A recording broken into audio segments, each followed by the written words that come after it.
There we go.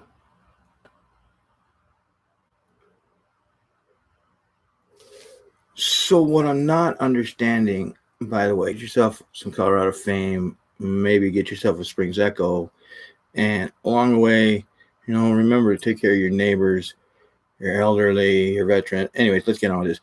So City Council yesterday voted for a lot of money, $21 million in American Rescue Plan money, handed to them while people are still fighting to get off unemployment and getting jobs.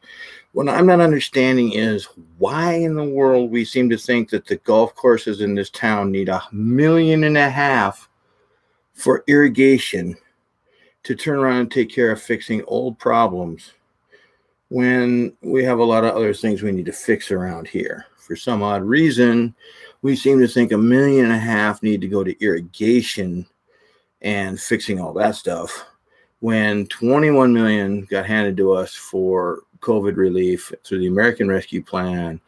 And I'm not seeing a lot of it going to affordable housing. So point of this video today is to show progress compared to what we don't pay attention to, what's going on in our city when we're watching it on Facebook and all that other stuff. And we seem to realize that we have 21 million, that's a lot of money handed to us to take care of COVID effort reliefs. But yet we're spending $1.5 million of that on irrigation, which makes no sense whatsoever to COVID relief.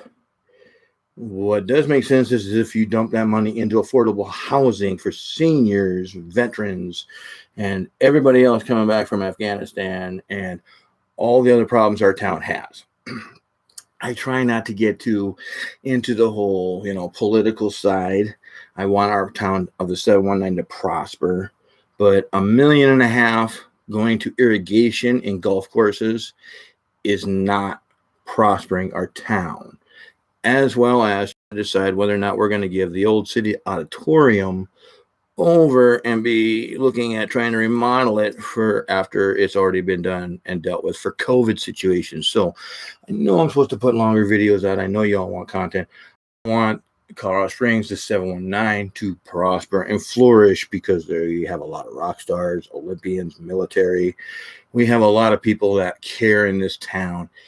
And yesterday I was fuming at a city council meeting when I found out that we were spending $1.5 million of $21 million handed to the city to the rescue plan for irrigation. Whether or not that's able to be spent that way or not doesn't matter really.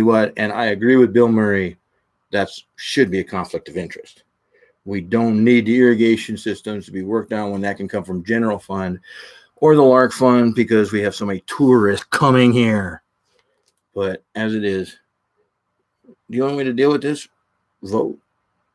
Change your elected officials. We've all known I'm not a fan of our Mayor Southers. We all know we need to change the way the city council looks to better ourselves for transparency. But without me watching this stuff going, what are you doing with 21 million? Nobody would even know that the city is busy trying to piece together when we have tourism opening up right after COVID is over with. So the masks, I'm not in agreement with. I'm headed to see the Eagles tonight. I'll make sure you all have yourselves a fair share of YouTube video of clips of it. But I'm just kind of wondering to myself after yesterday's city council meeting, why are we spending $1.5 million of $21 million handed over for COVID reliefs when we could be spending that on housing and affordable housing building projects around this town? But yet we're worried about irrigation problems. The grass isn't always greener on the other side. Get used to it, 719. And along the way, I will make sure I get these walls with plaques on it because jewelry helps us stand out. We need to focus on the people of this town and the rock stars and the artists and everybody else that defends our country in this town, not worry about whether or not our irrigation and our golf courses gets fixed. Maybe the only part I disagree with Yolanda Avila, she's still an awesome city council member. So with that, I'm going to get out of here because I got places to be, to do. You want to see some of the things, what's going on. I need content. We don't need to spend $1.5 million on irrigation. We could be spending that on housing projects and, fixing our town. Peace. Stay tuned to the Real Outdoorsman recordings. I'll see you after the show.